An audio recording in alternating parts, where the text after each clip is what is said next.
Hello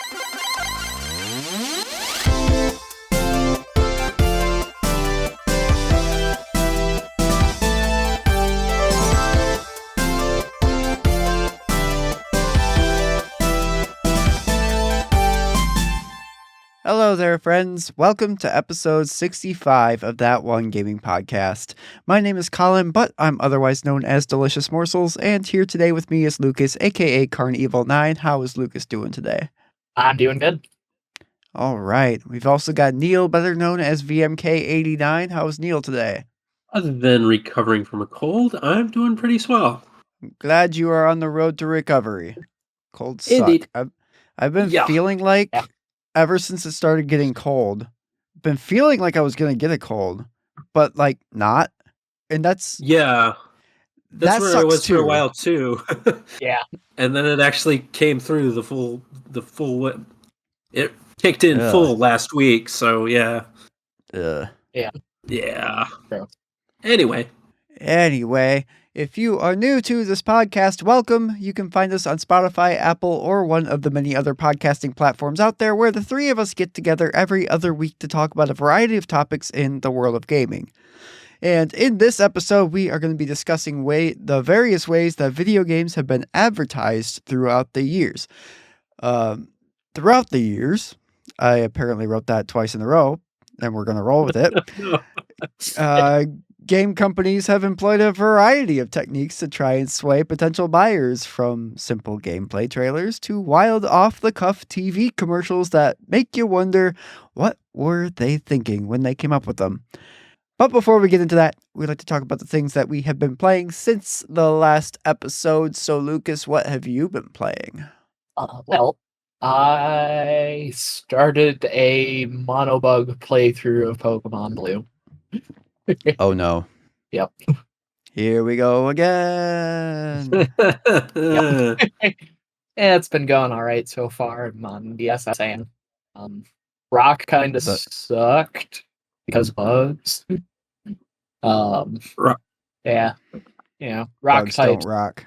Yeah. But I had to level up my Butterfree to level 12 to basically get through. So that was cool. And then the parrots that I caught in Mount Moon basically did everything for Misty's gym once I got there. Having a grab bug with Dig is very helpful. Dig and Stun Spore. Also, it even without compound eyes, a sleep and sweep Butterfree is fantastic.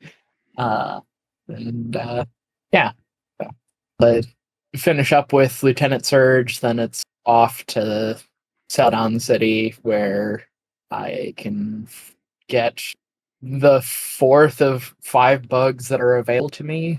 Because Scyther and Pinsir are exclusives, so I only have access to Pinsir, which from when our friend Hunter was also doing a monobug run of Leaf Green the same time I did my first monobug on Fire Red back in the day. That Pinsir seems to be the better of the two as far as exclusives go, because I would kind of like to not have to do what I did the first time around, where I traded a Pinsir from Leaf Green to Fire Red. Anyways, Gen 1 has some funky quirks to it, like probably most famously at this point, the badge boost glitch, where if you use or have used on you any move that changes your Pokemon stats, so like Harden, for example, it will reapply the 12.5% stat boost that certain badges will get to your Pokemon. So Butterfree's got some real stupid potential because of that. Specifically, if you evolve it from a Metapod so that it still has Harden, because turns out they didn't program something right. What a surprise. If you evolve a Caterpie into a Metapod, it doesn't learn Harden. Except in yellow version, where they fix that. So I'd raise a second Butterfree specifically so that I have Harden, specifically so that I can put Pokemon to sleep, then use Harden 6 times, and basically turn that into pseudo Quiver Dance, except it boosts every stat instead. So yeah, that'll be fun later. And then, I've got Venomoth, which is like kind of fills the role of Diet Kadabra, basically. It's special in its ability to learn Psychic, which Butterfree can learn Psychic too. So I'm kind of debating whether or not I should missing no glitch the Psychic TM once I get it, so that I can teach it to both of Do them. it. Yeah, there's a few TMs I'm thinking about doing that with, but then again, I think part of the reason why I wanted to start with Red or Blue first was in hopes that it was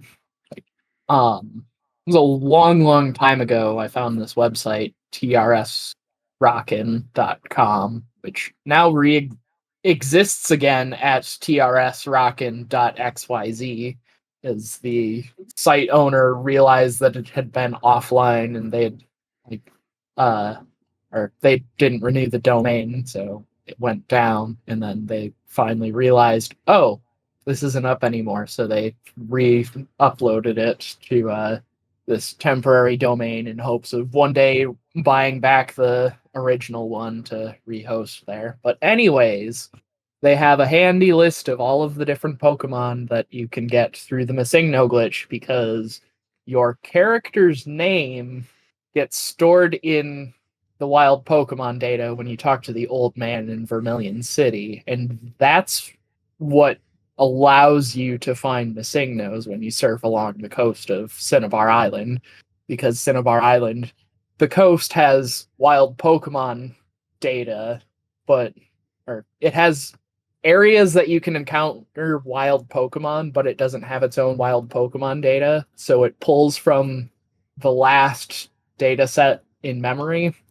And during the old man in Vermilion City, or Viridian City cutscene, when you talk to him, they temporarily store your name in the wild Pokemon data so that they can replace it with old man for that cutscene.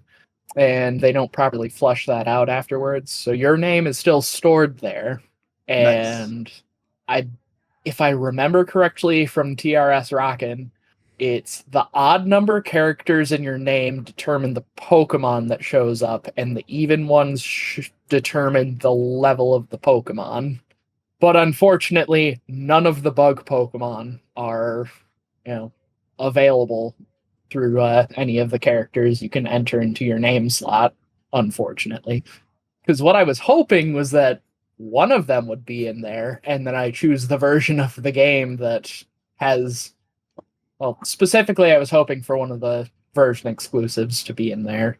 Because then, I could catch some absurd level Scyther or something off of Cinnabar Island with the old man glitch. But sadly, that is not the case. So if I do end up using it, it's probably going to be to duplicate rare candies or TMs if I need to. If I use it. I don't know if I will or not still. It's part of the game. It is.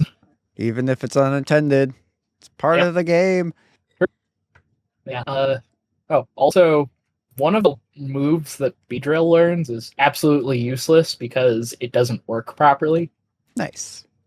And I don't believe it gets fixed until Gold, Silver, Crystal. So, they programmed Focus Energy incorrectly. So instead of quadrupling your chance of critical hits, it actually quarters your chance of critical hits.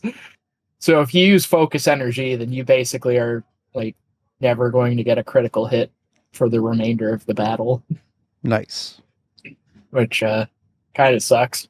Yeah, I think Beedrill will be another interesting Pokemon for badge boost opportunities because it can learn Swords Dance. And it learns a lot of multi-hit moves too. Probably the best of which is Twin Needle, I would say, because it's base power 25, hits twice, has a chance to poison. So, 3 Swords Dance on that sounds nice. I think it can also learn agility as well. They can make it very fast and very strong, and badge boosts upon badge boosts, and then twin needle everything to death. Maybe. The problem is it doesn't have a status move like Spore or Sleep Powder, so a little hard to set up. Yeah. Hmm. Gen Well, 1 what is is- simultaneously one of the worst, but also one of my favorites to try and do mono bug runs of, just because these are all bugs that I love, but also like it's really limited on what bugs are available. And Mhm. like they're almost entirely either bug flying or bug poison, so you don't get basically any type variety.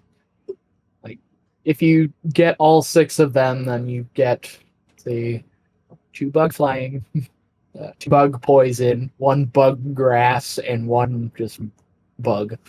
Hmm. And because of course something's programmed wrong in Gen 1, Paris has 3 4x weaknesses because bugs are or bug type moves are super effective against poison, and poison are super effective against bug, which is not how it is supposed to be. So yeah, that's what I've been up to. Hmm. What has Neal been playing? I haven't been playing a ton this week just because I've been sick. I've given some more cracks at getting to the end of Sonic Generations. I'm stuck at the final, or I guess the penultimate boss, the modern era final boss, which was Egg Dragoon. And last time I ran it, I gotta say it was like maybe 2 or even just 1 shot away from death, and I died. It was my first try. Every time after that was even worse. Oh. So yeah, I haven't picked that up in a while. Don't really need to be frustrated and under the weather. However, how recent was this? It was last week, I believe. At Magic Night, I brought along both Sonic All-Stars Racing Transformed, but also Sonic 06. Oh yeah, I forgot about that. Yeah. So I partook in this too. yeah, initially, well, I had also brought Ratchet and Clank collection for the PS3, thinking we'll play multiple players on that. Lucas opted it for Sonic 06, which You had it up for so long. yeah. Hunter, I've played with him before, who was there, and he was like, "I don't want to play again." So it was me and Lucas for a bit. Eventually, we've convinced our friend JJ play. Yep. Oh man, Yeah, we had some experiences. it's true. That game is one of the games of all time. I am glad to know the soft lock that I thought was there in the video I put up when I was in high school of Sonic 6. Lucas found a way out of that soft lock, so that was Turned out good. the soft lock was just a skill issue. Yeah, basically. But yeah, no. I found a way to skip almost the entire portion of one of the multiplayer levels. Yeah, the White Acropolis thing. Lucas was playing as Silver, using Silver's telekinesis to pile up a stack of the boxes that are scattered throughout the level, and then use that to jump over a laser gate. Yep. Not to mention that A laser level gate, going the normal way. basically takes you to the end of the level. Yep, pretty much. You end up on the opposite side of a door that you're supposed to unlock much later. Yep. Not to mention so many camera glitches. I rediscovered one that I found back in the day playing on a different friend's copy on YouTube, which was these little... Actually, 2 things with those. They're like lamps sticking out of the wall in the Tomb Desert level. If you walk up to them, you spin around, the camera freaks out, and then there was a separate type of pillar with flames on it, and except it didn't have flames on it; it was just a pillar. I think it was supposed to have flames. The flames were not rendered. Yeah, the flames were not rendered, And if you try to stand on top of it, it still acts like there's flames there.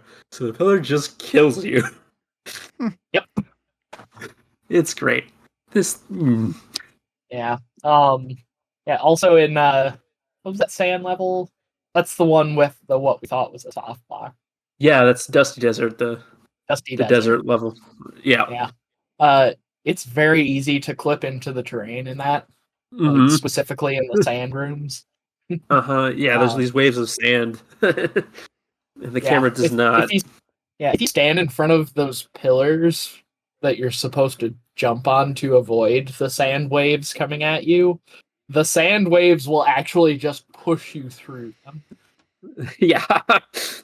Or Rather than like the get decorative crushed or pillars on something. the edges of the walls, it pushes you through those too. Yeah. Yeah. Those sand waves are programmed terribly. Yep. Yeah, I'm sure. I know JJ played Kingdom Valley. Yep. Yeah, that one was fun. It has torches that will kill you if you jump on top of them that would appear to kill you either. Yeah. Oh, there was that one like kind of space level, and it had like a warp portal that we had to go through that I somehow managed to miss, but you didn't. Yes. Right. Yeah, I think Like there was a Silver bit in wasn't the. enough to get through it or something. Yeah, I forget exactly what. I know there's a bit in. Or I floated just right to where Silver's really broken. Yeah, Silver is a little busted. You're supposed to hold. I forget which button it is, but you hold the button and he like does his floating thing. But his meter will go down. But if you mash the button instead, it prolongs his flight a bunch. Which is why when you see someone playing as Silver in Sonic 06, he's like flapping his arms while he glides. It's because they're button mashing to extend it. Yep, and I'm good at that. So yeah, none of the levels are programmed in thinking that you're going to be able to do that. So you can do all sorts of crazy stuff with Silver just because of that alone. Yeah, and thing too is that like Sonic 06 in the mainline game, the campaign, I guess, you upgrade your abilities throughout, but in multiplayer you have none of those abilities. So you don't get speed boosts. Your homing attack is pretty useless. So yeah, it's not great. However, if you've got a friend or two and you want to play Sonic 06 to see it, I'd recommend, if you want to check it out, this is the way to do it. Have you and somebody else and maybe a couple other friends watching. It's an entertaining time. Yeah. But yeah, at some point I'll play through the whole game. I did that once a long time ago. I don't think I recorded that, but I started the campaign of Sonic 06, and I got to a point where it was it's a huge grassy hub, like way bigger than Sonic 06's hubs. I wouldn't say as big as Breath of the Wild, but it kind of feels like Breath of the Wild. Just because there's nothing going on in this huge hub. You just run around it, and there's no like landmarks or anything. So you just gotta like figure out based on the map where you need to go. And we got to that point, and we were like, okay, we're not playing this anymore. This sucks. Yeah. So yeah. Man, we were kind of speculating that there might be. What about like maybe 2 or possibly 3? maybe some more multiplayer levels? Yeah. Because for one There's thing, the spaces list. for like 2 or 3 more multiplayer levels on the level select. Yeah. Yeah, like the menu has like a lower bit that's empty. And, we were also wondering if you upgraded your characters in the main game, if that would translate over to the multiplayer. Because, I mean, there's not really that much documentation online of the multiplayer anyway, because who's going to play Sonic 06's multiplayer other than me? Yeah. And this was on JJ's PlayStation 3 as well, where you wouldn't have to save a file. Correct. Yeah. So, but yeah, because there definitely are other levels. I know Radical Train is the one Hunter mentioned. There's a swamp-ish level, I like grassy swamp. trains. Yeah, Radical Train, I want to say is one of the better levels in the game, straight up, which isn't saying much. But yeah, after we played that, we played Sonic Racing or Sonic and Sega All Stars Racing Transformed, which is a good Sonic game, Sega game. uh,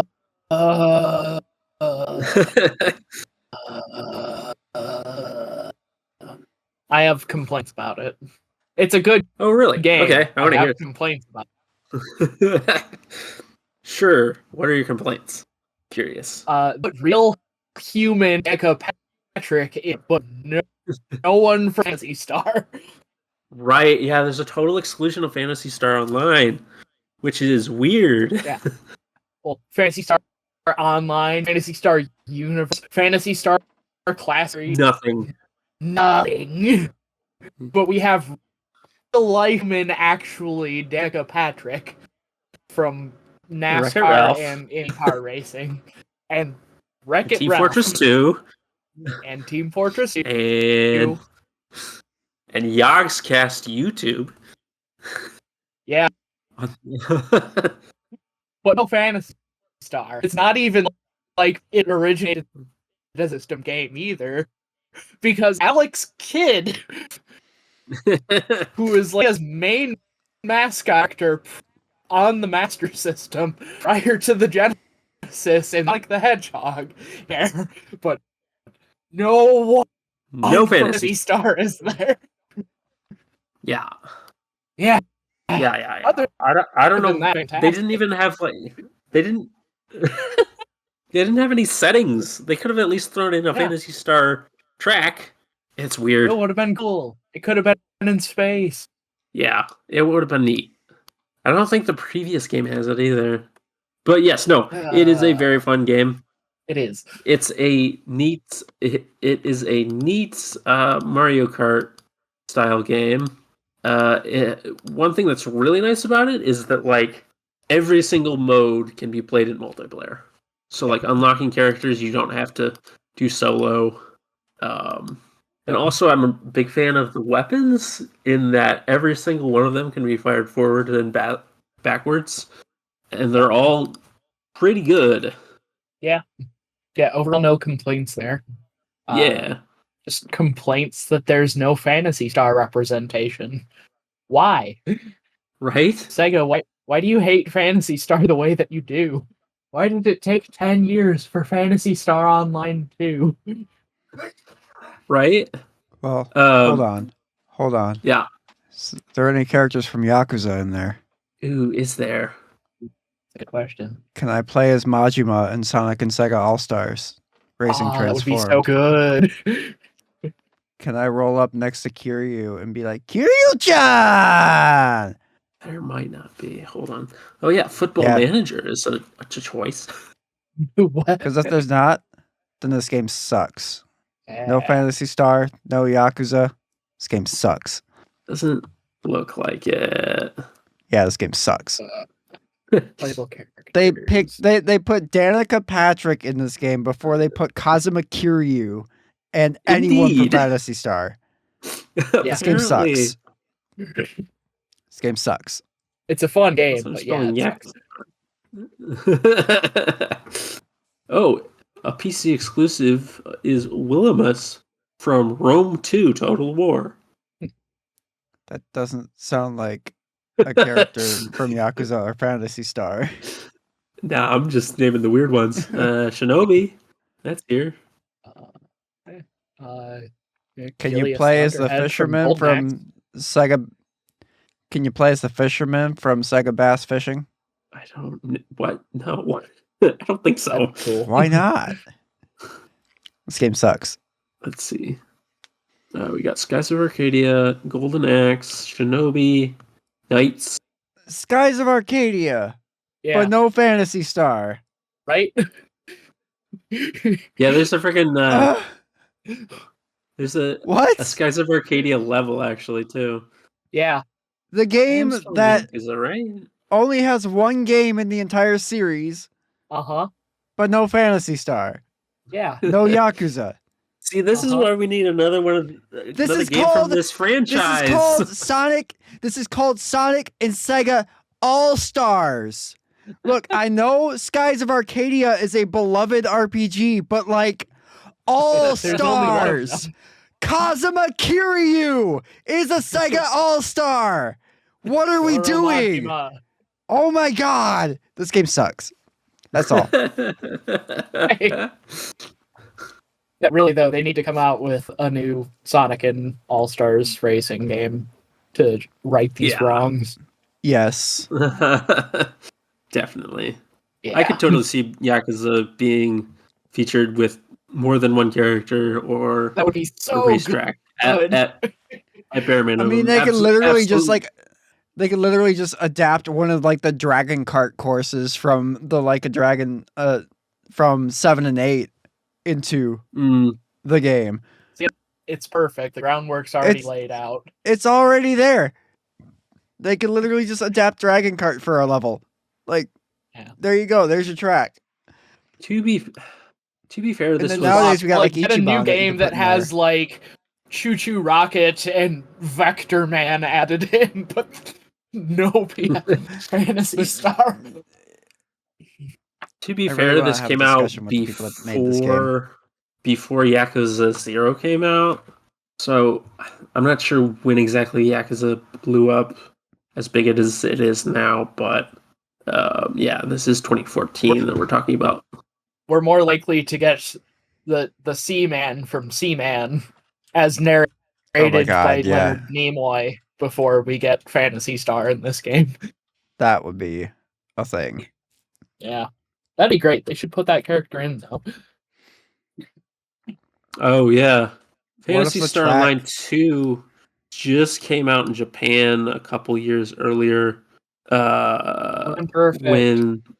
When Transform came out, but you know this was before it was out in America, so maybe there were I don't What care.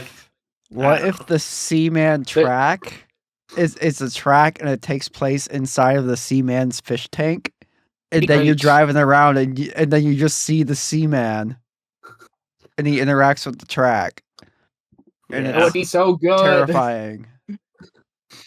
Yeah, no, I would be if they brought this back. I would be absolutely shocked if they didn't do Yakuza now that it's so much more popular.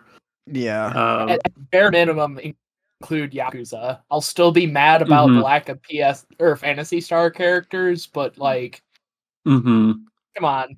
That's a But, little more like- reasonable than Yakuza at this point. Yeah. But like also like to Also, like as yes, weird as this it kind of sounds, predated maybe once- Yakuza's like I mean, yes, this kind of predated Yakuza's explosion in popularity, but at the same time, Skies of Arcadia. Well, yeah. It's one game. they would somehow manage to put Mega Man in this before, well, Fantasy Star, but also before Capcom makes another Mega Man game. Yeah. Ian Flynn loves Mega Man more than Capcom. I started picking that up again. The Ra Moon arc of Archie Mega Man is really, really good. Yeah. And Mega Man is kind of like having, I don't know, if PTSD, I guess, would be what it is, over having to kill Ra Moon. And they like go back to where Ra Moon was. And Mega Man is just like super nervous, which is really interesting because he's a robot. But no, definitely read the Archie Mega Man comics if you can. They're so good. Good Neal's luck got me finding a them in couple- paper, but Yeah. Neal's gotten me a couple volumes or compilation volumes as like birthday, Christmas presents, and yeah. I think he gave me the Mega Man 1 and the Mega Man 2 arc.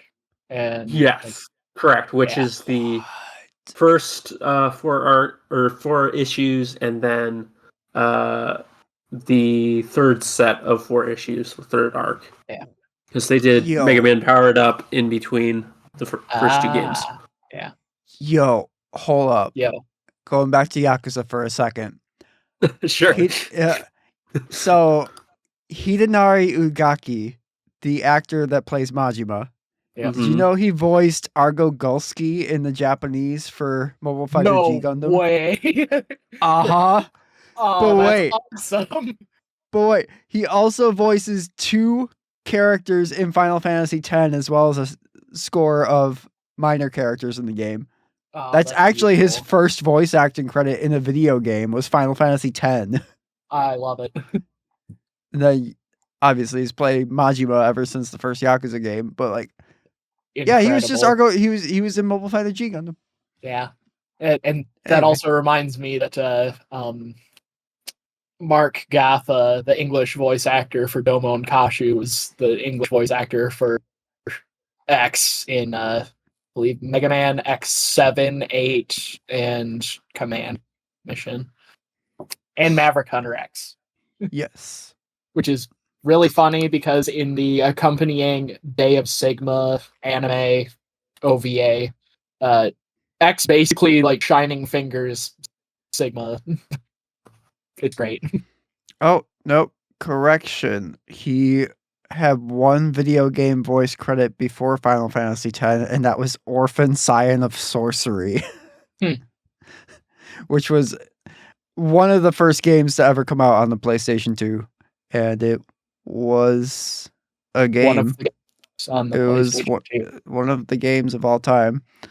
You know what else I'm noticing is that there's no Virtua Fighter either. And they call this Maybe? Sega All Stars. Where's the Virtua Fighter? Like, why isn't like Akira or wow, way to go, me. Why am I blanking on Sarah Bryant? Yeah, it's like no Akira, no Sarah, no brother Jackie. Oh, No, so he no voiced Fighter. Zero in Mega Man Network Transmission. Oh, cool. Network Transmission's cool because it's a traditional Mega Man platformer, but it's set in the Battle Network. Anyway, we got very off the rails. Yeah. Did. Hey, wait a second. All of which to say that Sega or Sonic and Sega All Star Racing Transformed is a terrible game. It does not include a very good list of Sega All Stars. Has some very gaping holes. Where is our? Wait, they got a Billy Hatcher in the Giant Egg course, but they don't have Billy Hatcher themselves. That's They do. odd. That's why they have They do? Billy Hatcher. Thought. Maybe not. No, which is weird. I mean, that is kind of how it is there's more Yeah. tracks from Yeah. franchises than characters. Partially because Yeah, they have to have like 15 Sonic characters. Which honestly, like, even with all the Sonic characters we have in this game, it still feels like there's some omissions. Yeah. Well, if you want to play one completely without Sega characters, they did Sonic Racing, Sonic Team Racing on current consoles, and it's Yeah. not as good.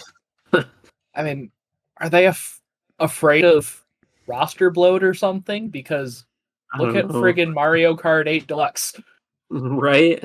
So I don't many know. I still feel characters. like Great. this has more characters to choose from than Mario Kart 8.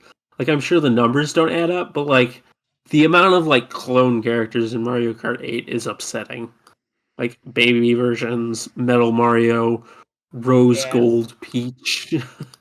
Now they've got what, Peachettes 2? Oh yeah, like Toadette, but with the super crown. Mm-hmm. You got Link and Isabelle and Villager and also Villager because gender Right. representation. Yeah. All the Koopa kids, which are basically two Right. skins of Bowser Jr. Yelp. At least Sonic All Stars has unique characters like Danica Patrick. Yeah, I don't know. I feel like I could. Joe Musashi. Yeah, I'd be willing to sacrifice Danica Patrick to have like Cream or Blaze. Yeah. Actually, I don't think Team Sonic Racing has Cream in it, actually. Actually, Danica Patrick is probably yeah. I can live with Danica Patrick. Do we really need Yogscast Simon? Listen, they were really popular at the time. Uh, Yeah. Team Rose in Team Sonic Racing has Cream replaced by Oma Chow, Dark Chow, Hero Chow, and regular Chow instead of Cream. that's disappointing. Yeah. Actually, Cream just stopped showing up after Sonic Generations, the original. That's kind of depressing.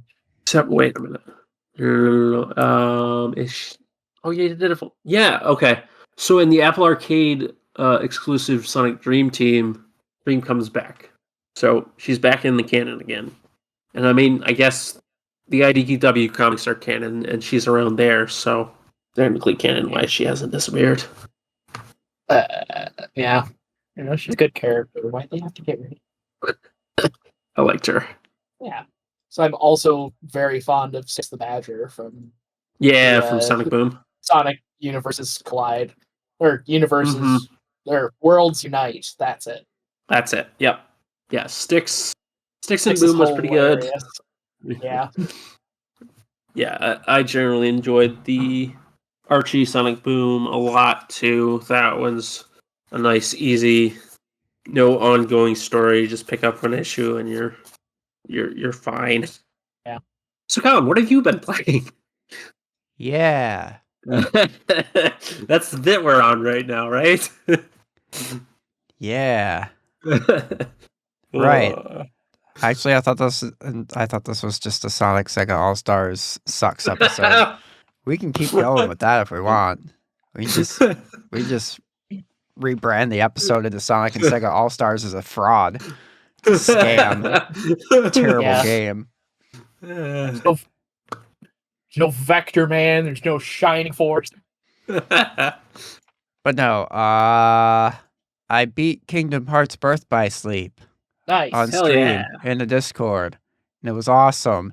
And then we went into the final episode, and I got crushed because I was at a very low level compared to how I should have been, and didn't know that I needed to be a higher level until I fought that fight. I was like, okay, well, we're just watching this as a cutscene. So we watched it as a cutscene, and then we watched the secret episode as a cutscene, and it was great. Birth by Sleep is an amazing game that I liked so much that I actually, on my own time, on my Steam Deck, went back, grinded up, like, I was at, like, level 25. I grinded all the way to level 41 on my Steam Deck, and then came back and redid the final episode and beat it properly. So I double beat Birth by Sleep, and it was great. Aqua is very, very fun to play. I love that game. But I also started playing the first Kingdom Hearts game again on my Steam Deck. And that's also been pretty good so far. Friday night, I think, I just finished Agrabah. So I forget where I go after that, but I'm going there next. Whatever I do after Agrabah, that's where I'm at in the game. But yeah, that's been going pretty good so far. I haven't hit Hollow Bastion yet, so I haven't hit a brick wall yet as far as my game progress goes.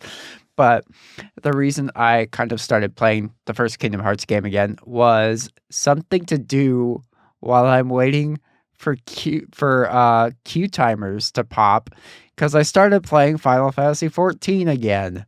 Because of course I did. Because I love this game. They just released earlier, it was like middle of November.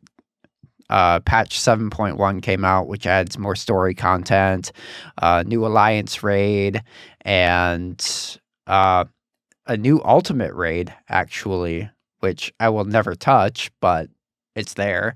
But I haven't even started the story content yet. I haven't decided exactly how I want to do that, but I've just gone back, and I've been kind of checking off a bunch of stuff that I also haven't done yet. Like, I finished the Eden raid series from Shadowbringers. That was incredible. Had a bunch of Final Fantasy VIII references and like music and stuff that I really enjoyed, and just the story of it was really, really good. And I'm working my way through the Pandemonium raids from Endwalker now, and those are also really, really good. And I love what the story is doing, giving a lot of backstory to some of the more antagonistic characters of the game. So I'm liking that a lot. But also Final Fantasy XIV is just really, really good. And I love it. And I still think you guys should play it because it's free, but it's whatever. But Yeah. Why would so I I mentioned the play Final Fantasy 11 instead? so here's the thing. Funny you should mention that. So the Alliance raid I mentioned that patch 7.1 added was from the new Alliance raid series. They're calling it Echoes of Vanadiel. And what it is it's kind of a crossover quest line with Final Fantasy 11 because Vanadiel is the world that Final Fantasy 11 takes place in. So this new Alliance raid has a bunch of references to Final Fantasy 11. I have not played Final Fantasy 11 yet. It is the only Final Fantasy game from the mainline series I have not played yet at this point. Hold on, I thought you played through all the Final Fantasies last. Was it last year or was that 22? Mainline, offline Final Fantasies. So I decided that rather than playing this new Alliance raid and not having any of the background on all the stuff that it's referencing and not getting the full enjoyment out of it because of that, I decided I'm going to start playing Final Fantasy 11 now, finally, for real. And I've owned this game. too. I've owned this game for like 15 years.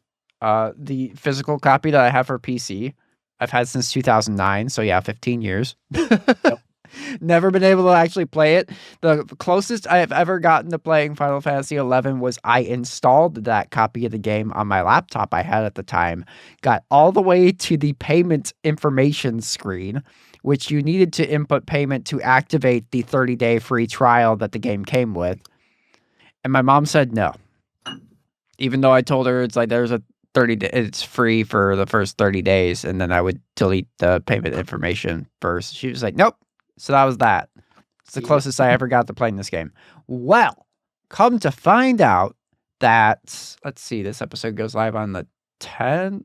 So 10 more days after the date this episode goes live, Final Fantasy 11 is going to be running another like login campaign and new players event where the current version of the game is going to be on sale for $10.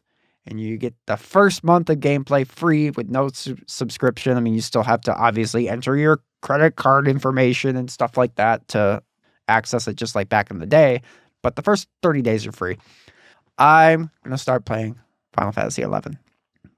And I'm kind of really excited to do it. Met a few especially people, also because we've already sort of put together a squad in the Discord. Yeah, and I've met some people on Blue Sky also that are they've all transferred to the Bahamut server, and they're going to be taking part in it starting next month with the login campaign and all that stuff too. So like we've already got this big like net of people to play with.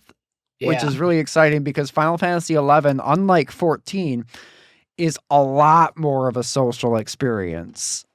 Yeah. The way questing works in 11 is it's a lot more of you got to get a group of people together and go out and do this stuff. They made it easier throughout the years to solo a lot of the content in the game with the use of trust system, which is basically just like you can summon NPC versions of characters from the game that come and fulfill roles in your party and stuff. So you can do a lot of it solo, but like the game is still built around that sense of community and playing with other people and stuff. So it's cool just knowing going into it that there's a group of people we'll be able to play with. Yeah.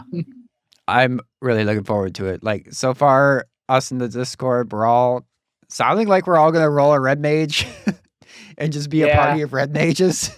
Kind of that way. Which I mean, red mage with like a melee focus is basically just Phantasy Star Online's huge world. Yeah. So, so what's cool?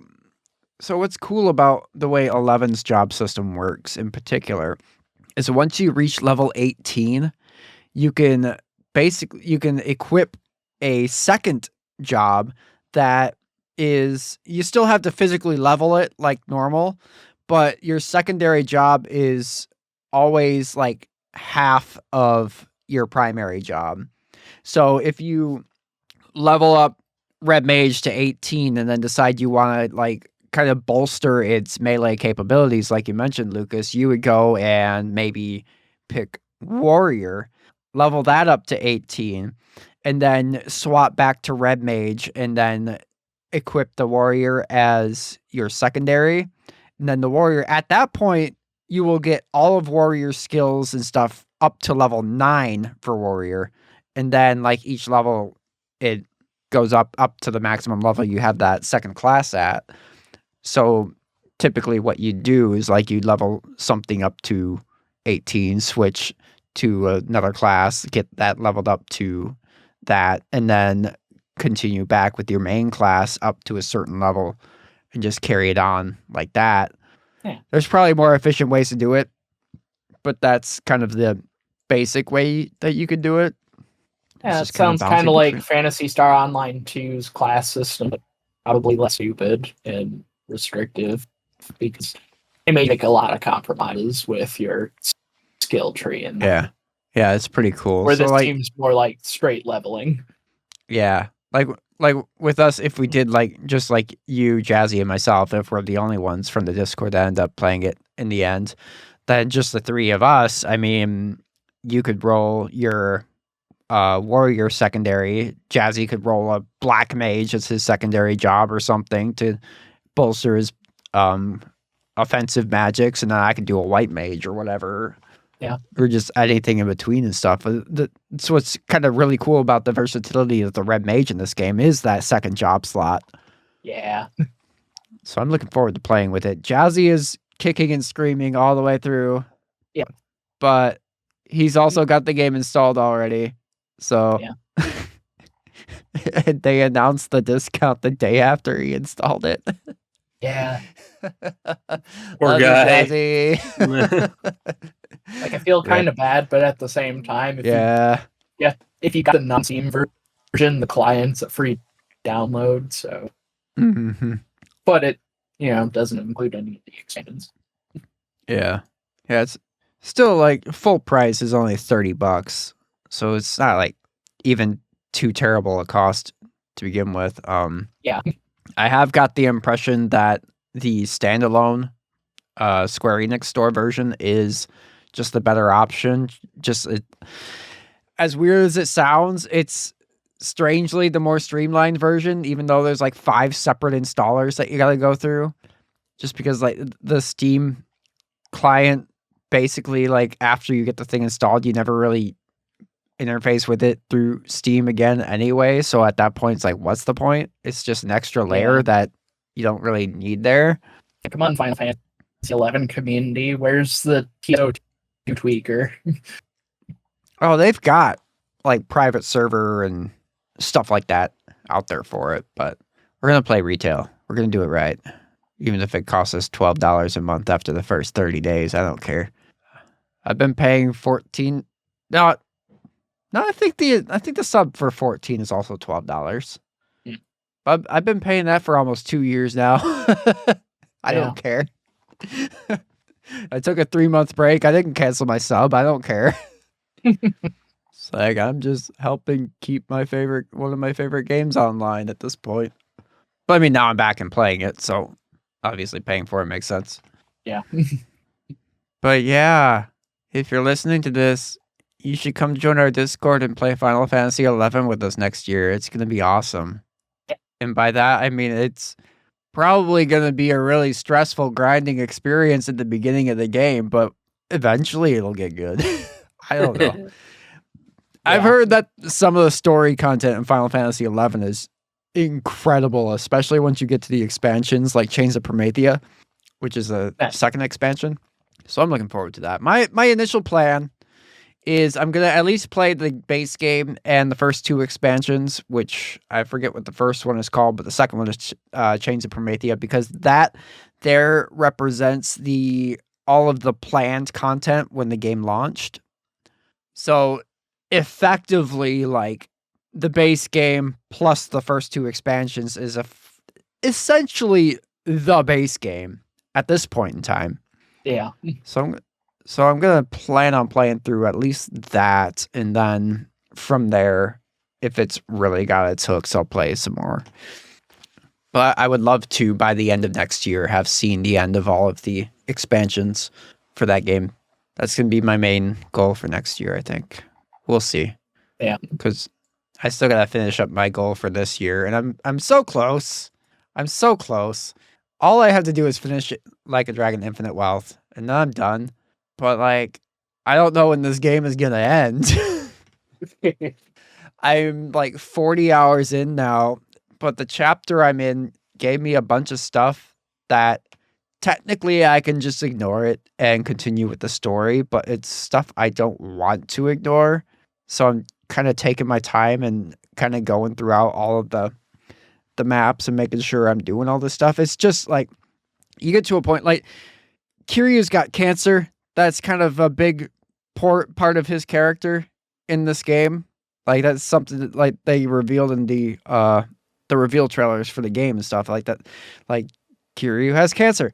So you get to a point in the game and there's a bunch of like you can just like walk around town and there's these little spots that like will trigger one of his memories of just like a random thing and stuff. And like through doing that, there's also like a few stats that kind of level up and stuff throughout collecting all of those memories and stuff. So I've been wanting to do all that because it's fun little looks back at all the previous games in the series that I've played through over the last couple of years, including, oddly enough, the spin-offs, because through this kind of side system, they've managed to make all of like the weird spin-offs like a Dragon Ishin and Yakuza Dead Souls canon with the mainline series. Nice. Turns out they were all just weird dreams that Kiryu had. And that's hilarious and perfect. Really? But yeah, I guess the spin-offs are canon now. Yep. That's great. But yeah, I am loving this game, but my pace of playing it has slowed down a lot since hitting this part because I'm just kind of walking around town. And like at this point, I've got like 3 different cities I can walk through. So it's like taking my time with that. And there's certain areas where enemies are a little bit stronger than me. So I got to make sure I kind of like maneuver my way around and avoid battles as best I can. Because if I get caught in a fight, like if an enemy is just like 4 levels higher than your party, that's just enough for it to be a struggle. So it's like I kind of avoid fights. You get to like certain areas and the little icons above enemies' heads on the map will turn from red, which is normal, like they're within your range, you could comfortably fight them, to purple, and that means you're gonna struggle with these guys. It's like, okay, I'm just gonna turn around and go the other way. I guess we'll save this one for later. But yeah, I'm not sure how much story I have left in this game. I imagine I'm roughly halfway done if I had to guess, but it's really good. Yeah. I've just been playing a lot of Final Fantasy 14 lately instead. Because every time I turn the game on, I'm like, I don't want to do this. I just want to play Final Fantasy right now, where I don't have to think about. I don't have to think about it. I don't know. Let's move on to our Hey Listeners segment. Hey, listen! Because that's what it's time for. In each episode, we ask our Discord members a prompt based on the topic of the episode for them to respond to. And if you would like to join in on the fun, there's a link to the Discord down below, and we hope to see you there. This week, we got 2 write-ins. The first one comes from Lord Kirov, all about video game commercials and advertisements. Lord Kirov writes, any of these Sagata Sanshiro commercials. I didn't see them when they came out, but I love how he's basically a Sega-branded Chuck Norris, whose lore only comes from video games or commercials. Nice. And our second write-in comes from W. James MCI, who writes, oh, I have a few good ones.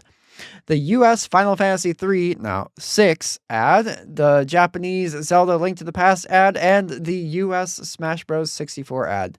Those were all hilarious. Yes. And like the Link to the Past ad, especially, I love just like it's just this random dance number that's way better than it should be. Yeah. It really belongs is. in a it belongs in a Michael Jackson music video. It's funny Yeah, mention Michael Jackson because like when I first watched this, it's like, oh, that was a weird commercial, but it's like not weird to me because of something I read in like an old issue of Nintendo Power or Game Pro.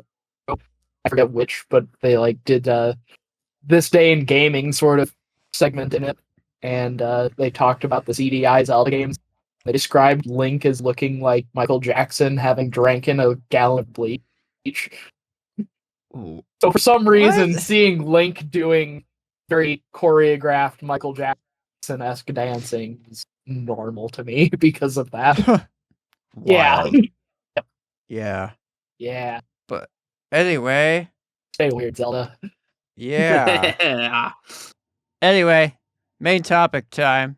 Yeah. Video game advertising. Like yes. trailers and commercials and stuff. Y'all remember that trailer for the first Kingdom Hearts game?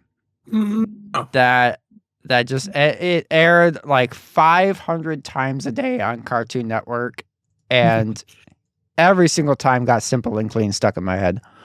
Yep. I missed that commercial. Yeah. Yeah. The early Kingdom Hearts commercials were all very good. They were so good.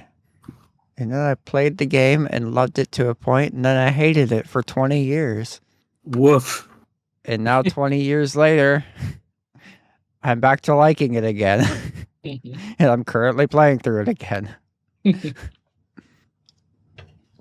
Yeah. That's very nostalgic commercial.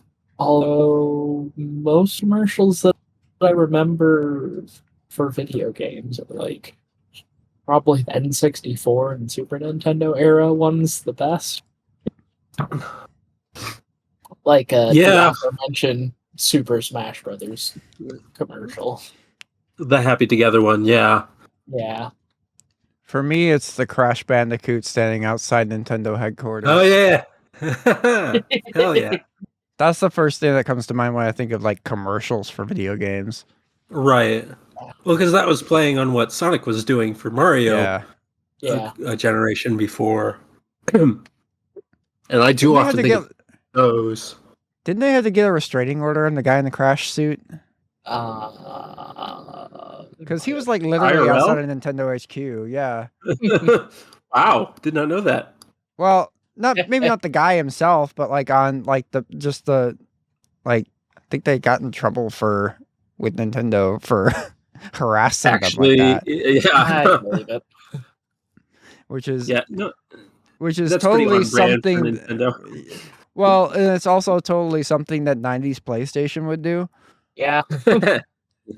Not so much nowadays, but they don't need to anymore. They aren't the new kid on the block anymore. They kind of like dominate the space. Yep. And you know, had a cool truck. I want Crash's truck. But I also just had a full pickup truck, so that's not really much of a surprise. Yeah. Those old mascot costume commercials really stick in your head. yeah, At you know least what? for me.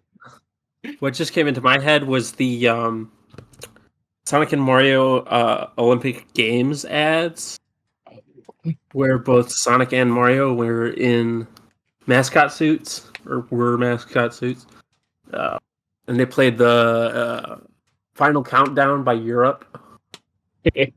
Yeah. Yeah, here it is. Yep. Yeah, that exact one. Lovely. That's how I learned of that song. Yeah. Yeah, someone in the comment section of the video commented, "This is how I was introduced to Europe's The Final Countdown." I am not joking. Yeah. I guess you weren't the only one. Yeah. Also, like, the Sonic costume was very wide. Yeah, I was noticing that. Like, why did they make it that wide? Yeah.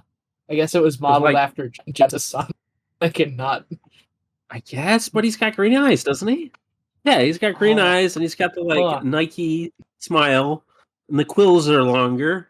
Weird. I mean, it's a mascot suit. It doesn't need to be wide. Yeah. It's weird. That it's weird to make like modern Sonic with classic Sonic. Yeah. I remember that time they crushed a bunch of Pokemon in a bus. Oh yeah. Mhm. Yeah, that's a classic ad. Yeah, I've got a couple of like Pokemon anime VHS tapes with that ad in it. I think it was on the Pokemon movie as well. Yeah, Nintendo definitely did some weird commercials. Yeah. They also have their fair share of cool commercials, but there's some definite weird ones, like the Kirby Superstar commercial. Yes.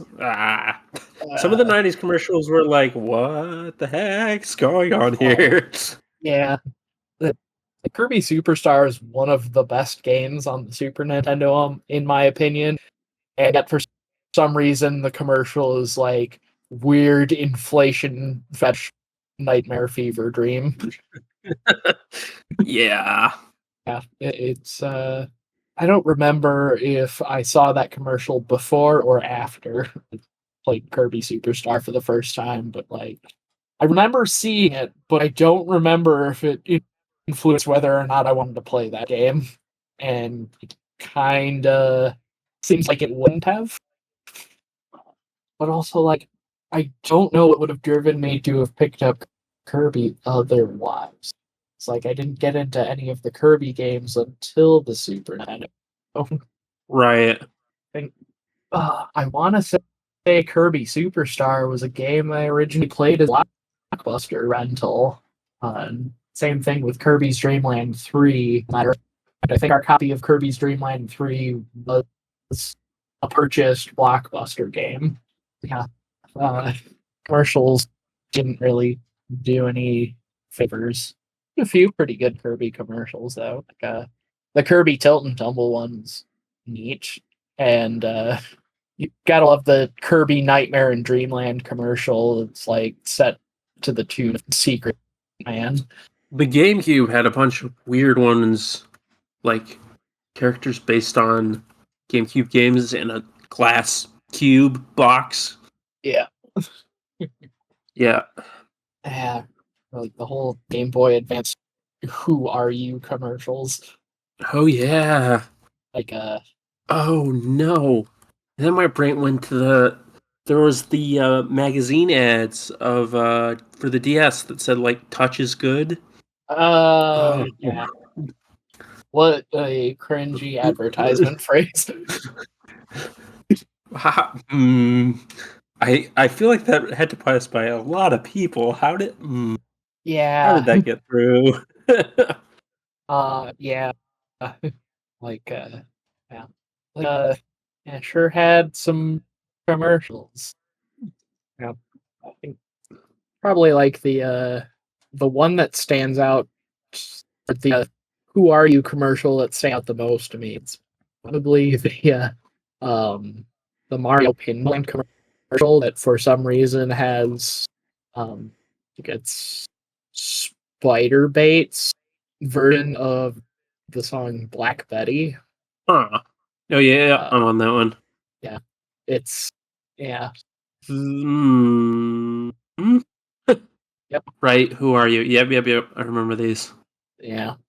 I mean, it's a decent enough song and all, but like uh you know, what connection does the song Black Betty really have to Mario Pinball?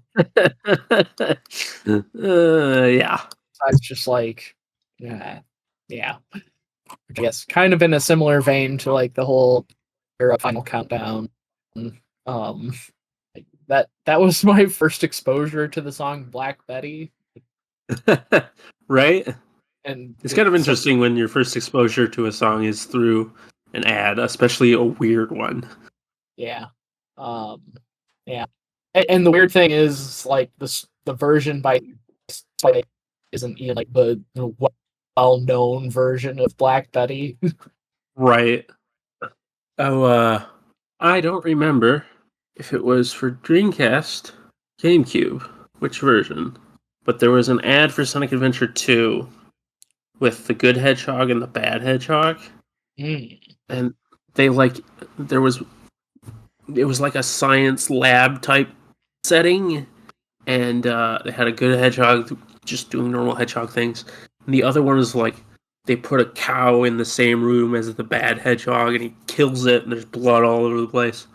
Weird ad. Yeah. Huh. Yeah, this is Dreamcast. Hold on. How many back shots would you take? My big one.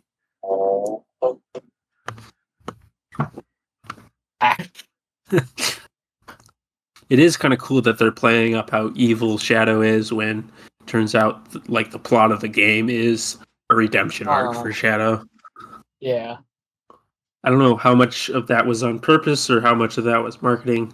That kind of reminds me of a weird ad that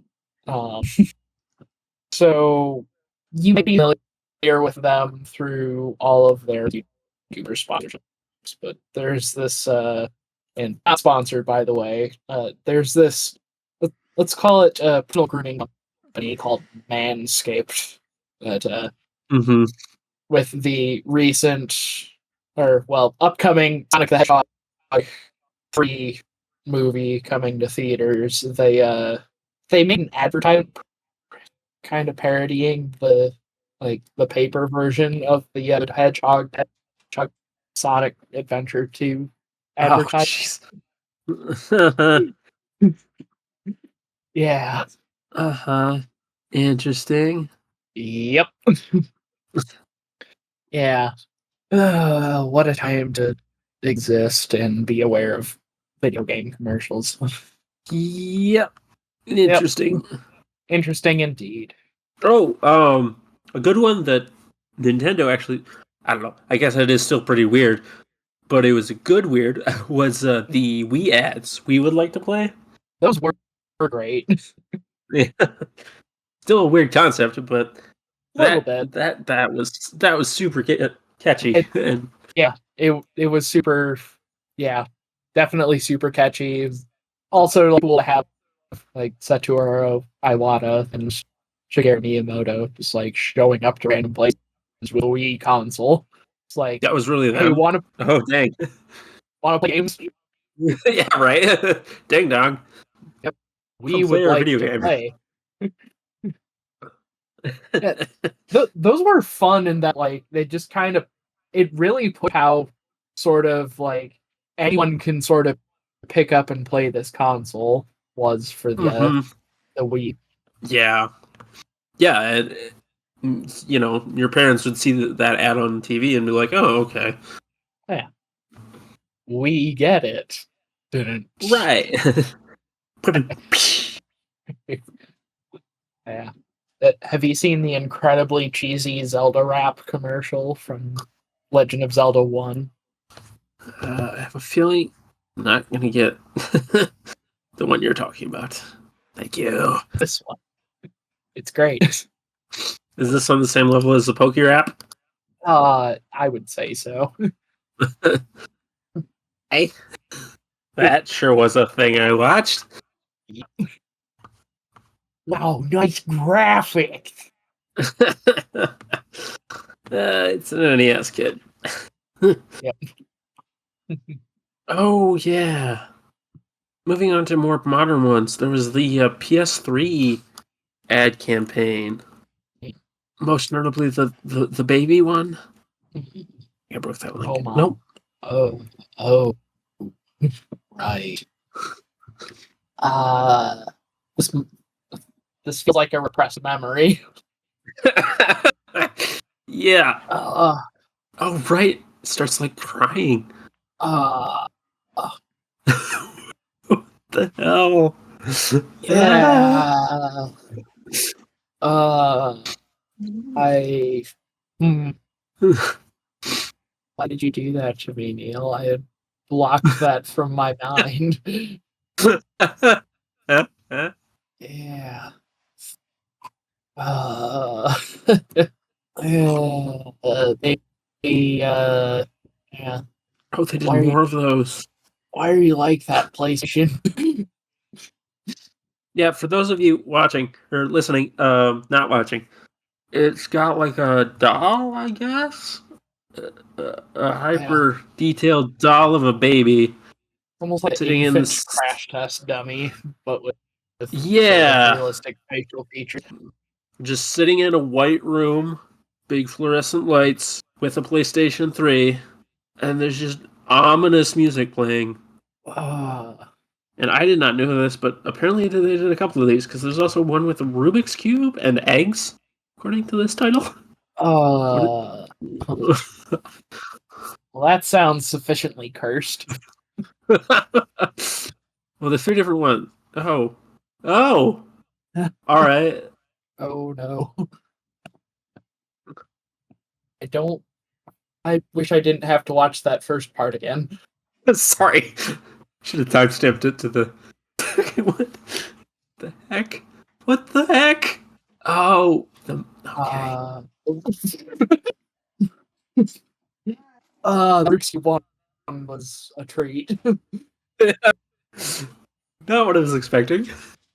Yeah. The next one's pretty weird too. Oh boy. It's technically a 6-axis control. And the Rubik's Cube one was for the cell processor, which I don't understand.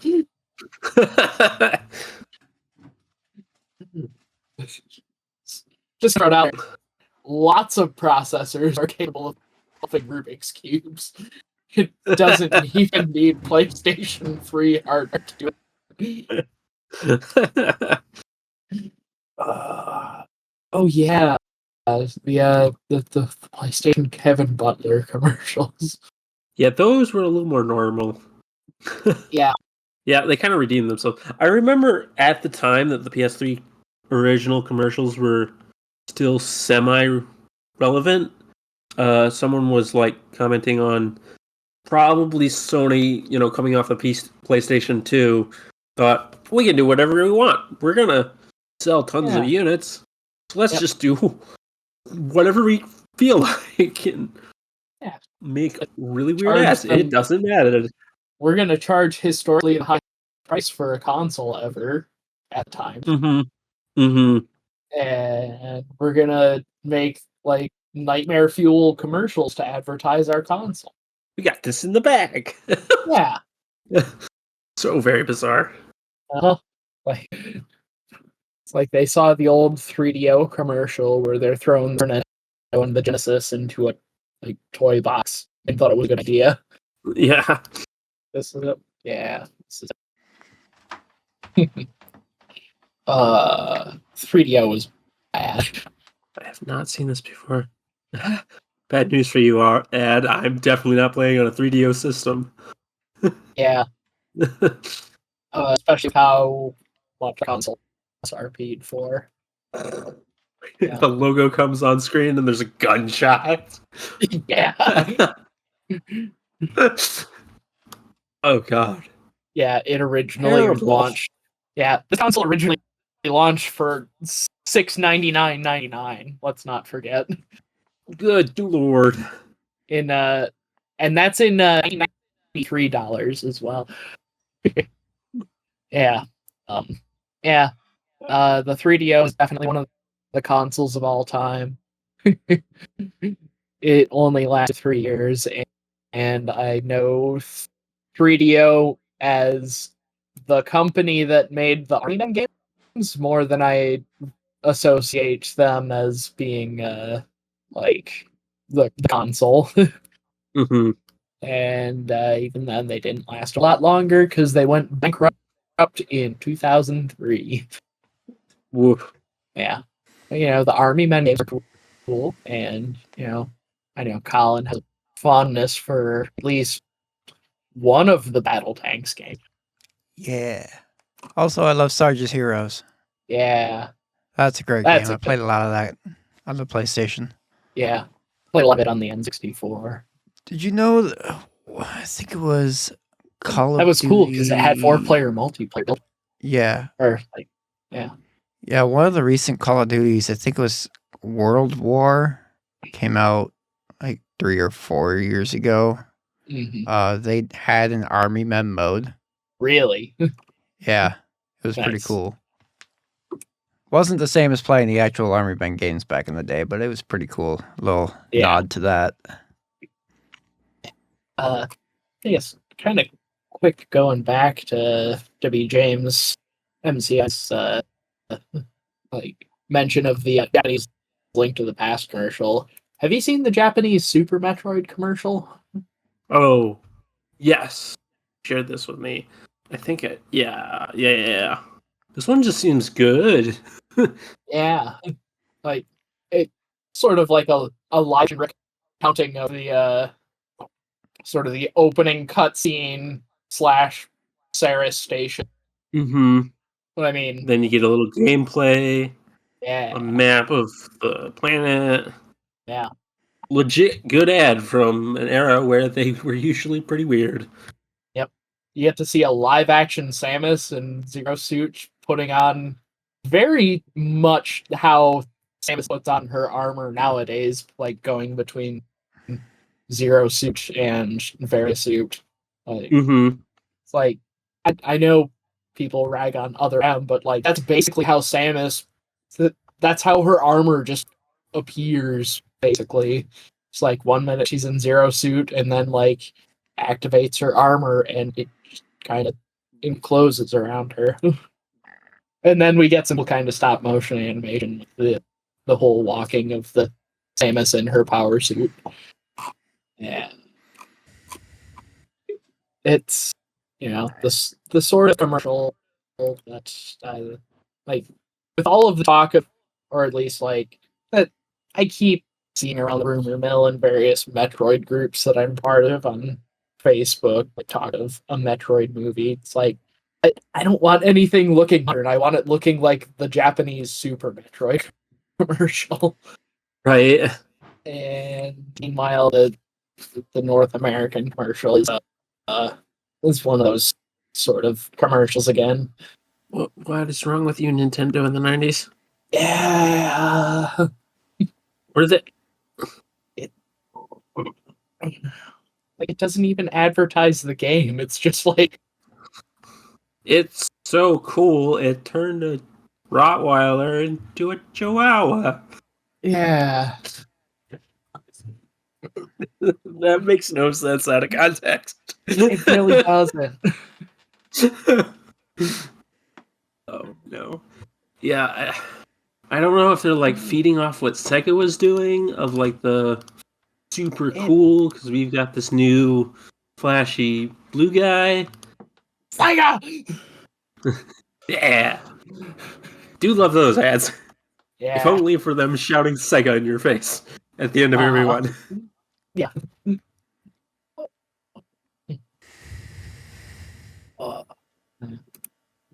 I just remembered the I guess I would call it like Pokemon Ruby and Sapphire photo booth commercial. Oh, yeah, I remember those ones. Interesting. Yeah. Never saw these.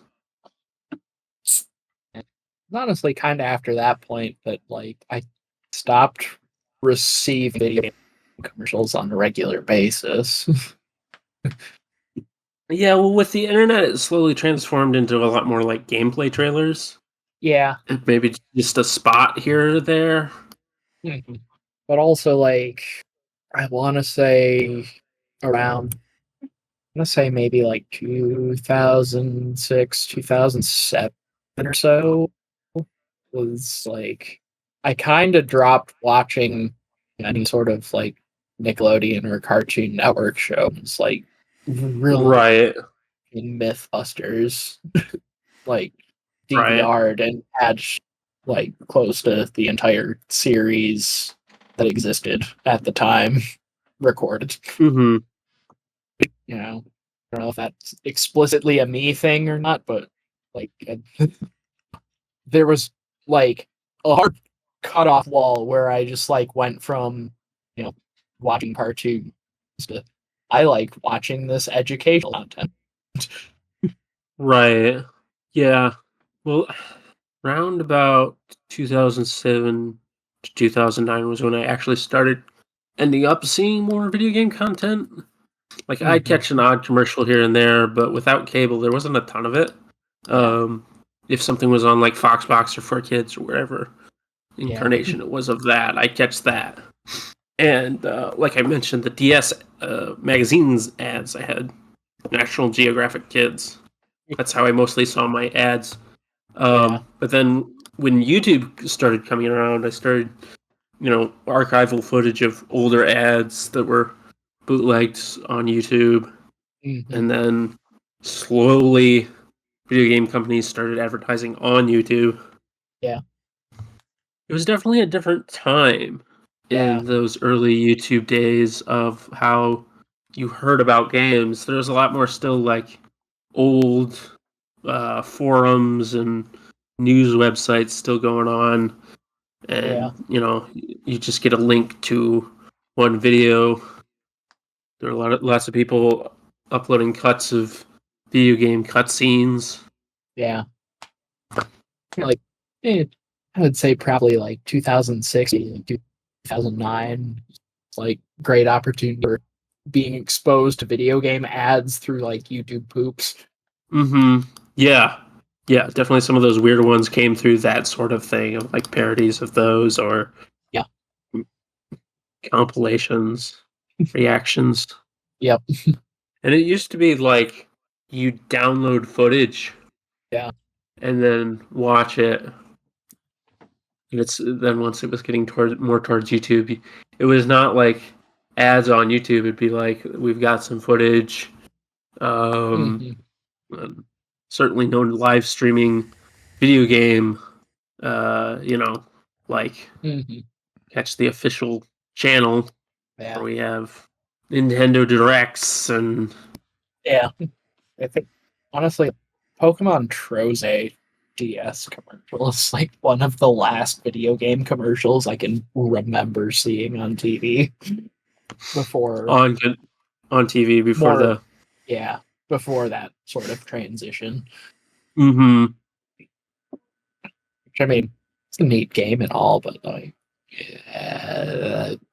that commercial is very earwormy. Yeah, I'd say so. Listen to this. Touching is good. Right there at the end. Just to remind you, touching is good. And advertising is cringe.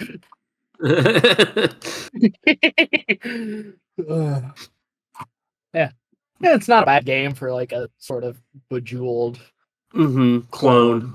Candy Crush Saga. Pokemon. I'm sure something else like that exists on the App Store nowadays. Yeah. Gotta be, right? Yeah. I did also want to talk about when ads started coming to YouTube. There were some amount of good ones. The ones that strike me the most were PlayStation 4's campaign early on, the Greatness Awaits ones. Hold on.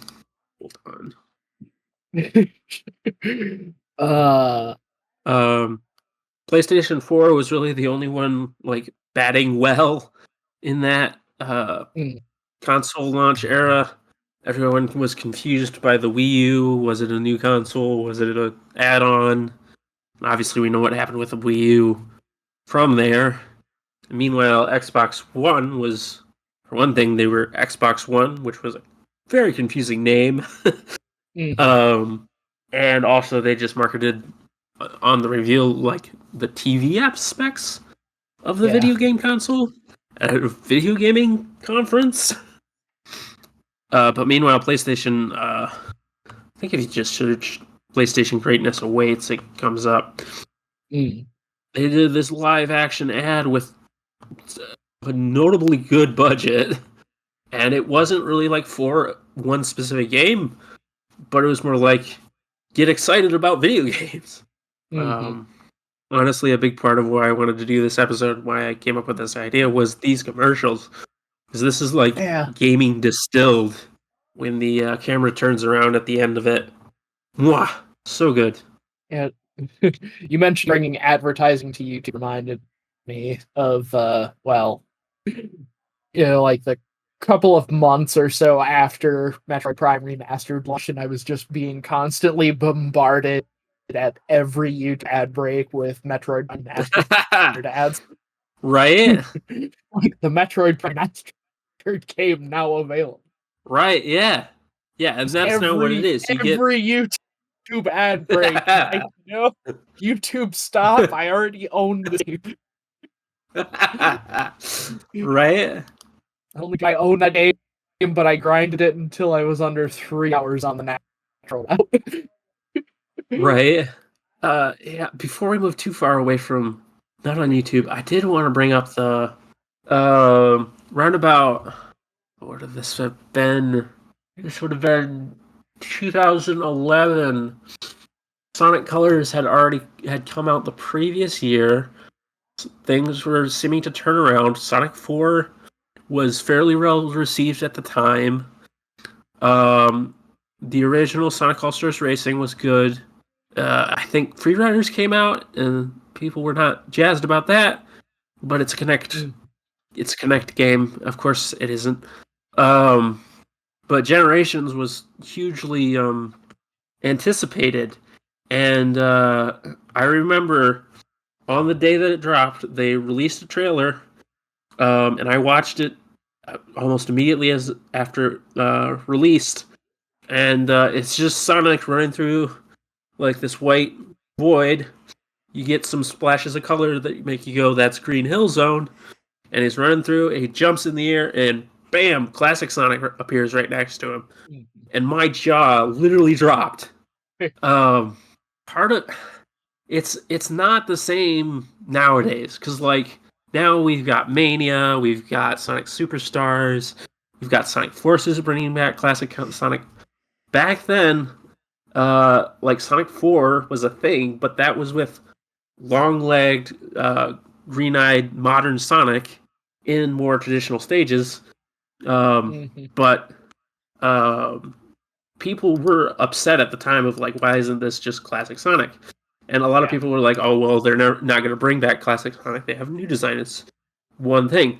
And then when this happened, people were crazy excited. And yeah, just following that was great because of, just the anticipation for that. And it turned out being a good game. And we were all like, finally, Sonic is back to being good. And he's not going to be terrible anymore. But yeah, no. Obviously, that didn't pan out. But yeah, some of those like early things where it's like, it's a little different from like now a live thing will release. It's much less. There's a lot less community going on. There's not a million YouTubers covering the same video. Yeah, it was just occasional text articles. But yeah, it definitely is a different world now with people reacting, and I mean, there's a million different people reacting to the 4 in space. Yeah. Speaking of Metroid Prime. The Metroid Prime remastered game available now. Yes, it sure is. I have a copy, a physical copy even. It's a good game. I didn't need to see that advertisement every YouTube ad break, though. Right? Yeah, that is kind of the annoying thing about those. Is like they pick the best ad for you, and it's like, yes, but I've seen this. I've seen this. I already own a copy of the game. I didn't actually need to see commercials for this game to want to buy it. Right, yeah. I was going to buy Metroid Prime Remastered eventually, whether or not I want to trade for a copy of Metroid Prime Trilogy or not. And it does create sort of a different environment, too, of just like playing games and not knowing what's coming. Yeah. Like, it's very easy to accidentally find out what's going to happen at the end of Sonic Frontiers because there's so much content out. It's not just these occasional TV ads that you Yeah. see on Cartoon Network. Yeah. It's like I went from cartoons to watching almost strictly like educational content to not wanting to see advertisements ever in my life. Right. Because, when I do see advertisements, it's for the Metroid Prime Remastered game available now. Yeah. I simply would not play anything but that. And I think it's because I was constantly not shutting up about playing Metroid Prime Remastered. Stop listening to me, phone. Is there a date for Sonic or Metroid Prime 4? It's definitely weird feeling nostalgic towards video game advertisements when I can't stand the sight of advertisements in general anymore. Right, yeah. Like I do sure love a weird, like classic Super Smash Brothers characters in mascot costumes beating the expletive out of each other. But like nowadays, it's like you advertisements the skip button as fast as possible, or run ad block because I don't want to see it. Right. Yeah, and there's also this weird thing of like a Nintendo Direct is just a whole bunch of ads, but people love watching them. Yeah. So yeah. But that's all like me. That's it. You're right that that's basically all advertisements, but it somehow feels different because I'm going out of my own way to see them. Right, exactly. And what you hate is going to an ad that you want to see and getting a YouTube ad before it for a different video game you don't want to see. Yeah.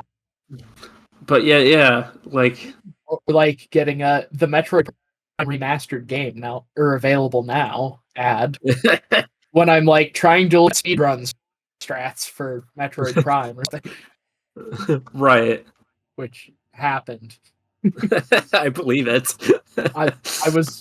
I got the Metroid Prime Remastered game available now ads like as pre-roll for watching Draconif's like video tutorial of how to do space jumps first in Metroid Prime Remastered. I'm not kidding. Oh, why can't I remember it? Some game, probably a Sonic game. I was watching the ad for it. Was it? It might have been Frontiers, but the ad that played before the Sonic Frontiers ad was the Frontiers ad I was clicking on. Oh god. It was bizarre. Yeah. It's kind of sadly nowadays, like a lot of the game ads that I get are like the sort of shovelware game or mobile game ads. Yeah. That just look really stupid if you watch any more than 15 seconds into them. Yeah. There's one recently that I'd seen that actually looks like if the ad were actually representative of the content in the game. Uh-huh. A lot of times it's not. It's not. Yeah. Like it's almost sort of like a Rush Hour type game, but you've got to sort of color coordinate what cars you make escape from the traffic jam into the parking lot to pick up people. And that actually seems like a neat concept for a puzzle game. Right. But yeah, it's disappointing that that's the sort of ads that you see now. Right. Instead of these like more, I don't know, Sort of AAA ads. I don't know what the term I'm looking for here is. Yeah, sort of ads. Right. Yeah. Ads for if you want one of those, game. you have to. If you want one of those, you have to find it on YouTube and sit through a crappy ad to see it. Yeah, or you have to like specifically go to the game's store page on whatever marketplace you're searching on and watch the trailer for it. Right, yeah. Yeah. Anyway, hi guys. Hi. Hey Colin. How you doing? Yeah. Still here. Yep. Thought I'd advertise my presence before we move on to the next segment. Yeah. You've been taking a nap. Maybe. Don't worry, me and Lucas helmed the episode pretty well. Yeah. Yep. We got this. We sure found some weird things. Yeah.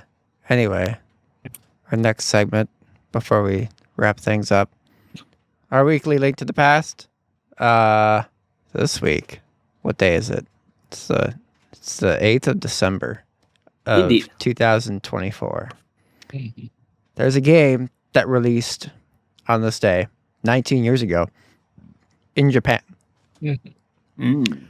titled, I'm going to butcher this pronunciation because I cannot roll my R's to save my life, but Ryu ga Gotoku, which translates to like a dragon.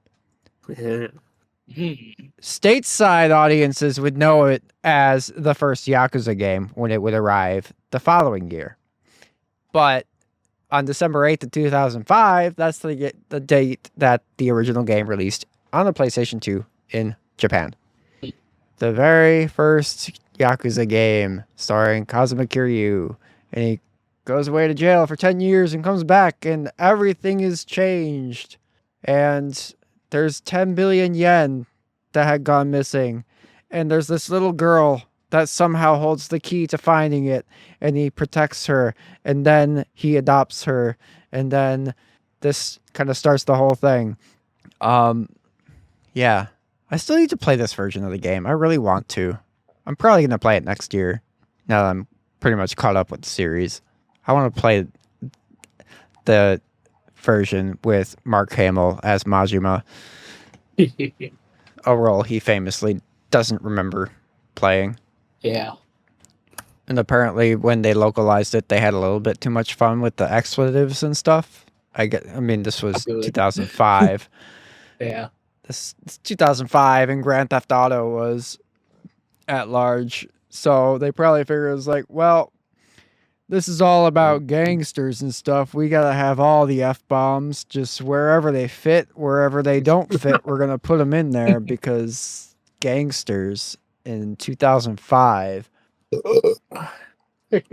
Yeah. But yeah, Yakuza is going to be 20 years old next year. I wonder Happy if they're going to do birthday. anything. I wonder if they're going to announce anything big for that next year. That'd Kind be of a big nice. milestone.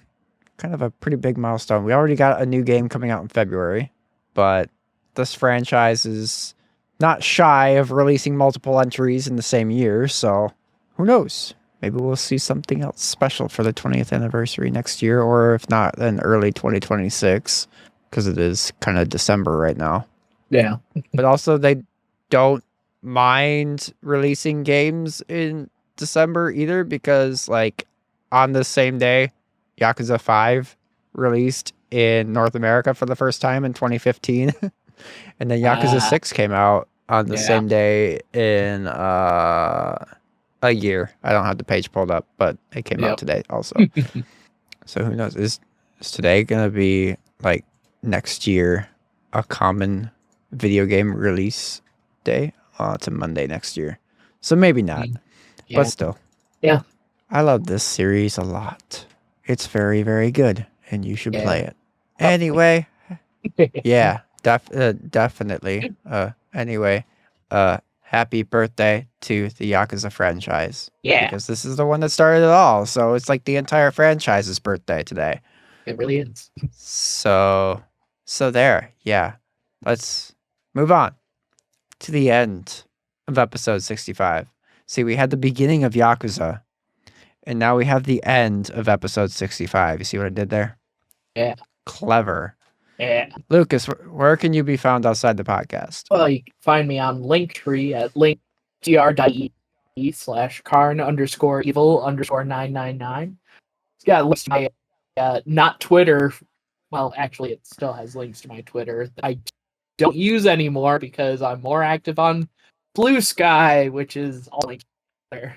Right now, like I had mentioned during the what we've been playing, I've been doing a monobug round of Pokemon Blue, and I've kind of been live posting about my progress on there.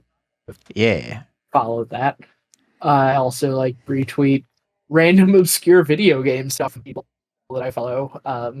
And like Jazzy found someone who is, well, not me, but posts the same sort of stuff that I would, which is a lot of like Mega Man and Fantasy Star content. Oh no, Yeah, it's this is great. getting out of hand. Now there are Yeah. two of them. I also, like Thanksgiving, very kind of dramatic, was celebrating the Lions winning their 10th straight game. Like, and I mean, also like they won against the Packers on Thursday, which puts them at 12-1. They've clinched their playoff spot. Uh, yeah, it's the best they have done in franchise history. It's like they haven't done this good in any of the years between 1934 and now. Damn. Yeah, It's weird rooting for them unironically. they're doing incredible. I'm so happy. Anyways, Linktree also has links to my YouTube channel where I post videos of long plays of the games we talk about on our That One series of episodes. Ratchet and Clank is still going up because it took like a week and a half off while my sister was in town. Because, that's what you do when your sister comes into town, especially when it happens very infrequently. She should do that more often. Should also bring her partner with her because they seem to be a kind of good luck charm out in the woods when I was hunting. Got my first 2 deer with them in tow. So yeah. And you add me on Steam if you so desire. Haven't been playing a lot of Steam games lately, but never know when I will. Might want to join me. And then of course, join in the podcast Discord and catch up on podcast episodes. So yeah, that's linktr.ee/karn_evil_999. And where can we find Neal outside the podcast? I am also. I. The intro to a song or something. I don't know. From Sonic and Sega All Stars Racing. I am on the internet at linktree. Jeez. I'm gonna get through You this. are on Linktree. linktr.ee/vmk89. You can find links to my Twitch channel where I stream every Monday, Minecraft Monday, which is a live stream with playing Minecraft with friends on my Rome server, which has been around for years. Actually getting close to being a decade old at this point. Holy hell. Yikes. Oh, wow. But yeah, you can check in on that. Otherwise, there's links to Discords or podcast stuff, such as our Discord channel and both of Colin's 2 accounts, plus a link to my YouTube page, which has been sitting dormant for also a very long time. So, yeah, Colin, where can they find you? In the trees. Because I can make that joke now. Yeah. linktr.ee/delicious morsels. It's got all my links. That's where my links are. You can find them in the trees with me. I climbed my tree and I found the links, and they're there. Should click on some of them. Like the one for Blue Sky. Come follow me on Blue Sky. It's fun. It's better there. It is actually legitimately better there. Like, yeah. Anyway, that's it. linktr.ee. Colin's there. X-Keeper's there. Come on. linktr.ee/delicious morsels. And with that, as always, if you liked what you heard here today, please be sure to hit the subscribe button where that's an option. Leave us a review on Apple Podcasts or Spotify because I hear they like that stuff. Hit the like button if that's a thing, and feel free to share this episode with a friend. We are going to be back with a couple of weeks with another episode. That will be our final episode of the year. But until then, have a wonderful rest of your day. And remember, Play for the cows. Saigon! Ah! Sega jump scare.